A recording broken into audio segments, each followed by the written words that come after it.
Think for a moment about some of the biggest challenges you face each day in the classroom in regards to getting students to learn new information. What are some of the barriers that you find yourself battling in order to get students to engage with the material and apply material already covered throughout the year?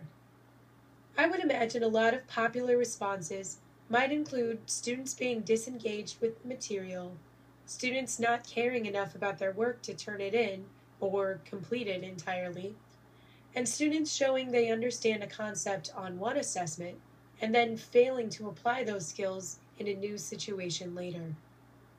Although some of the barriers teachers must battle have deep, complicated roots that are neither easily identifiable or remedied, a large portion of the biggest challenges that we face as teachers can be attributed to a lack of research-based approaches to teaching and learning. This is not because teachers are not motivated to do their jobs well or are too uneducated to implement best teaching practice. It's because our country has a history of approaching learning in a way that does not always encourage engagement and/or retention. The behaviorist approach to teaching suggests that the way to increase learning is through classic or operant conditioning, which involve using stimuli, rewards, and punishments in order to increase desired behavior and decrease undesired behavior. Many teachers in our building are familiar with behaviorist teaching methods because these methods were very popular in the educational field when they were students themselves. Because teachers often apply methods that they have witnessed succeed in the past, either consciously or unconsciously, to their own practice, behaviorist methods are still used quite regularly in classrooms today, sometimes without the teacher's awareness. For example, when a teacher uses grades to motivate students to do well in their classes, they are practicing behaviorism. They are motivating students using a reward system. This is why grades for activities such as preparedness for class, class participation, and turning work in on time end up in teachers' gradebooks, despite their having little to do with showing a student's skill level in that particular subject's curriculum. The problem with practices such as this is that it discounts the activities of the brain and suggests that learning is an observable behavior and not a mental activity. Today, researchers and scientists have been able to use technology to study the human brain in more meaningful ways than in the past, which has led to a shift away from teaching and toward learning. In the 1990s, the American Psychological Association developed the learner-centered psychological principles as a means of communicating what science and psychological research were telling us about the nature of learning and how these findings could influence the field of education.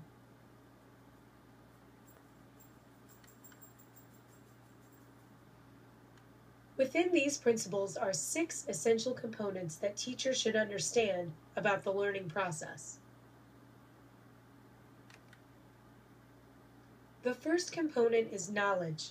Teachers should be asking students to recall information that they already know about a given topic and interpret new information based on their own perspectives, analyzing information in a deep, analytical manner instead of a superficial one. The second component is strategic processing. Teachers need to help students become learners who have the ability to think critically about problems and create viable solutions for them. The third component is learner motivation. Teachers need to help students become learners who set goals for themselves and invest in the learning process as a means of growth instead of a means of getting a desired grade. The fourth component is development and individual difference. Teachers need to understand how their students are alike in terms of development, while also respecting students' individuality. The fifth component is situation and context. Teachers need to create opportunities for students to share ideas in a variety of group settings and acknowledge how their unique background or experiences can provide a variety of perspectives on a given subject. The final component is assessment. Teachers need to use a variety of assessment formats that prepare students for demonstrating their abilities in new situations, both in and out of the classroom setting. These 6 components can help teachers ensure that their teaching will benefit all students in their classroom. The shift toward focusing on learning logically correlates with the current standards that are set before most teachers across the nation, including all of the teachers in our school district. Some of the defining characteristics that set the Common Core state standards apart from standards of the past are the smaller amount of standards included, the focus on skills and application instead of simple content knowledge, and the expectation of skill mastery and retention at specific grade levels. According to the Foundation for Excellence in Education, the old standards focused on simply expecting students to recite facts learned from reading textbook passages. The new standards expect students to read books and textbook passages that are more challenging than what was previously read in each grade level. Students are then asked to show a deeper understanding of this material than has previously been required of them, demonstrating greater critical thinking and analytical skills. These changes have brought a high level of anxiety to many teachers because these expectations have been set for students for many years before the Common Core standards were developed, and few students met them year after year. For example, students often make capitalization, basic punctuation, and word usage mistakes well into high school, despite the fact that they were taught otherwise in grade school and, most likely, every year since then in review. However, many of these struggles can be attributed to using outdated teaching strategies that do not foster the transfer or retention of skills. A shift in methodology may be necessary in order for teachers to create the conditions for skill transfer, deeper understanding, and long-term content retention.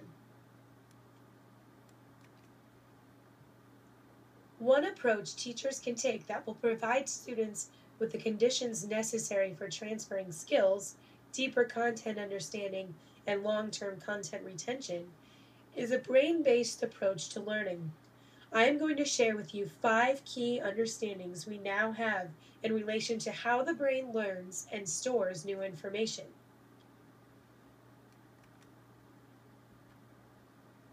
Teachers must first understand what learning is to the brain.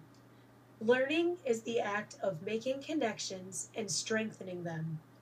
According to Pat Wolf, the more you activate a connection, the more you increase the potential of that connection to fire again. When you teach something and then you have students practice it, the more times you have them practice and the more ways you have them practice, the stronger the connections become. The brain seeks meaningful patterns. The only way you really understand anything is to hook it to something that's already there, to make sense out of it. This is why it is essential that teachers build upon pre-existing knowledge by asking students what they already know about a given topic. Observing someone performing an action activates the same brain areas that are activated by producing movements oneself. Activity in the brain's motor regions is further increased if the observer watches someone else's actions with the intention of imitating them later. Your brain mimics other people's actions, even if you don't. It doesn't matter how well you explain it to a student if you only do it once. If you don't do anything to cement the connection, it will be gone. The second key understanding about the brain is understanding that the brain is the only organ in the body that is literally sculpted through experience. This gives teachers incredible insight for how to reach students that feel as though they are simply not hardwired to do well in a certain subject. We now know that brains do not work that way. Although it's true that some brains might have had more connections and strengthened skills through experiences in specific fields of study, the human brain can be reshaped and restructured through meaningful experience. The brain has something called neural plasticity, meaning it is like plastic. You can change it based on what you want to do with it. That means that teachers are literally, physiologically, shaping students' brains by what they have them do. According to Blakemore and Frith, the brain's plasticity, that is, its capacity to adapt continually to changing circumstances, depends critically on how much it is used. The third thing teachers need to understand about the brain is if information is not meaningful to the students and their brain, they do not store it. Wolf says,